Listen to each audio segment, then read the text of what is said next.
الرحمن الرحيم. الحمد لله رب العالمين، وصلى الله وسلم وبارك على عبده ورسوله محمد وعلى آله وصحبه أجمعين. أما بعد، أسرع وسيلة لكسب السعادة هي أن تعطي السعادة، فإذا أوصلتها إلى قلوب الآخرين فإن السعادة ستصل إليك قبل أن تصل إليهم، بل إن لذة المعطي أكبر بكثير من لذة الآخذ.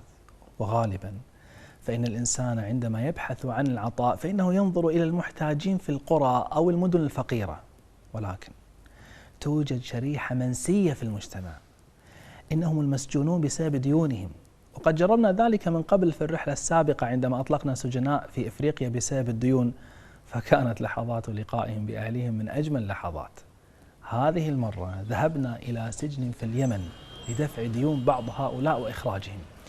هؤلاء المسجونون بسبب الدين نادرا ما يفكر فيهم أحد أو يتذكرهم، إن أعمارهم تمضي في أسوأ البقاع معيشة، والكل ينظر إليهم بازدراء لأنهم مسجونون، مع أنه ما سرق ولا اختلس، إنه أخذ المال بطريقة حلال، ولكنه قدر من الله تعالى أنه لم يتمكن من السداد، إما لخسارة في تجارته أو لأن الناس الذين أعطاهم البضاعة لم يسددوا له. المهم أنه لم يخطئ. دخلنا سجنا في اليمن فوجدنا السجناء في حالة يرثى لها، يتكدس السجناء في زنازين كئيبة، ورائحة المكان نتنة، والمصارف أو المجاري عزكم الله في الساحات. وكلما مررت على المساجين فإنهم يستغيثون ويطلبون إخراجهم من هذا الجحيم، ولكننا لن نستطيع أن نخرج من السجناء إلا بحسب الميزانية المتوفرة لرحلة البرنامج. فاستعرضنا الحالات الموجودة، وفي النهاية استقرينا على حالتين اثنتين. الأولى شاب دخل السجن بسبب حادث سيارة، لقد وقع له حادث سيارة فتدمرت مركبة الشخص الآخر، واستمرت الإجراءات في المحكمة مدة طويلة، وهو حر طليق يعيش حياته بشكل طبيعي، فتزوج، وبعد زواجه ب3 أيام صدر الحكم فأخذوه للسجن. لقد قضى ما يسمى بشهر العسل داخل السجن، وقد كان من المفترض أن تكون هذه أحلى أيام حياته، فكانت الأتعس. ألا يستحق أمثال هذا الشاب أن يسعى الإنسان لسعادتهم؟ بلى والله. بعد زواجك بكم دخلت سجن؟ 3 أيام. 3 أيام؟ 3 أيام ودخلت سجن بعدها؟ 3 أيام دخلت السجن على طول. أهلك وزوجتك تزورك في السجن بين فترة وفترة؟ يعني من فترة لفترة. أيوه. لقد باشرنا إجراءات إطلاق السراح ونحن نترقب عرسا جديدا عندما نزفه إلى زوجته حرا طليقا. فانظر إلى الفرحة. والله لقد حاول أفراد الأسرة البرنامج أن يعوضوه أكثر، فقرروا إهداءه رحلة تكون شهر عسل حقيقية بعد خروجه من السجن، لكن هذه المرة إلى مكة المكرمة لأداء مناسك العمرة شكرا لله تعالى. وأما الحالة الثانية فكانت لرجل في متوسط العمر خسر تجارته فدخل السجن بسبب الديون. ولكن قد يقول قائل هذا منتشر بكثرة، فلماذا اخترتم هذا المسجون بالذات؟ إن المميز في هذا السجين أنه كان من أبر الناس بأمه. هذا ليس كلامي، هذا ما قالته لنا الأم بنفسها. لقد زرناها في بيت بسيط في أحد الأحياء الفقيرة في عدن.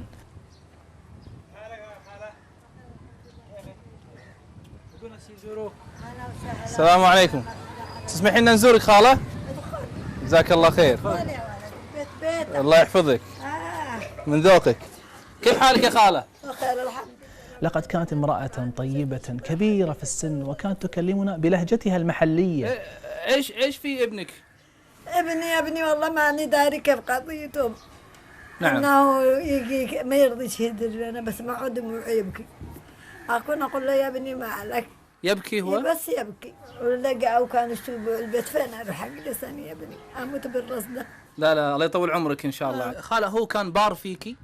هو كان بار طيب معاكي؟ اوه شاقي علي له، يكسيني يشقي علي ولاني مريضه يقري فيبي. يروح ياخذك للمستشفى هو يوديك؟ يوديني للطبيب. وداني نقش لي العيون، دحين عيوني رجعوا من البدي. الحمد لله رجع لك عيونك بعد الله عز وجل. ايوه جزاه الله خير. كان بار فيكي ويعني يحرص عليكي. يعانيني ويصايح علي. اكثر واحد من اولادك هو؟ هو الوحيد.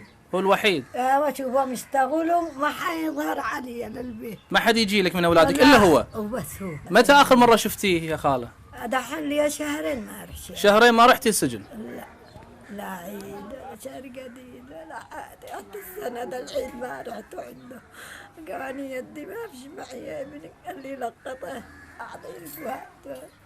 ما رحتي له في العيد لأن ما كان عندك فلوس تعطينا، لا فعشان كذا ما رحتي له في العيد. لا والله لقد أحسست بحياء شديد وهي تقول لي إنها وصلت إلى مرحلة تطلب الناس في المساجد فقط لكي تجمع من المال ما يكفي لإخراج ابنها. أروح أقول المسجد. لا تطلبي بالمسجد، لا والله طلبت لا. من بيهب لنا، من بيعطي عياله، من بيعطي مراته فوق عياله عندك؟ أنا فوق شوفي قاعدين. كيف يكون هذا ويوجد في المسلمين من النخوة والعزة ما يكفيها عن فعل ذلك؟ لا شفته ومات. لقد تم إطلاق سراح ابنها وهي لا تدري.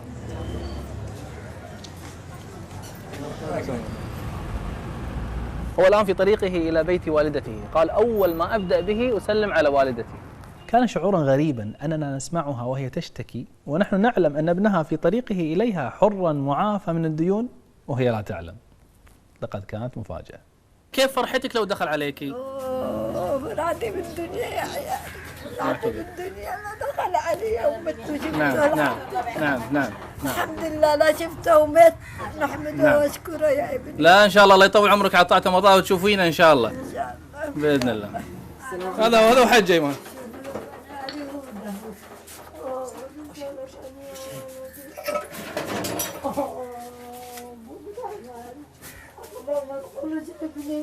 أنني تعبانة ما شاء الله اشتي أموت وانتهي لك تخبرني بيدك يا ولدي تكفني. ما يا ابني ما نبدالك أنا بروح يعني. يا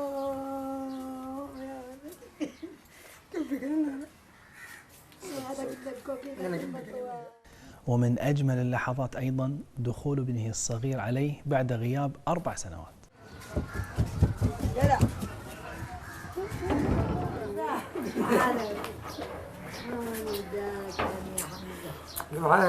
هذا يوم عندي اليوم عاد طلع دحين.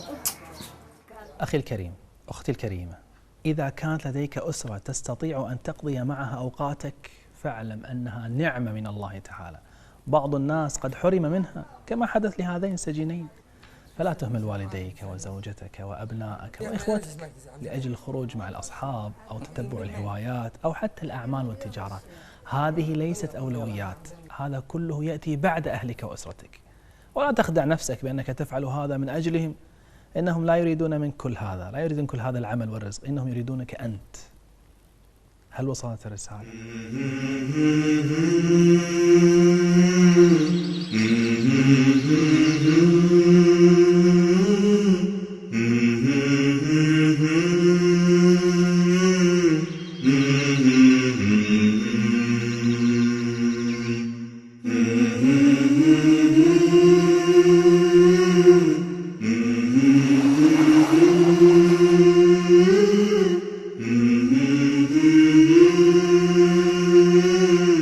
Mm-hmm.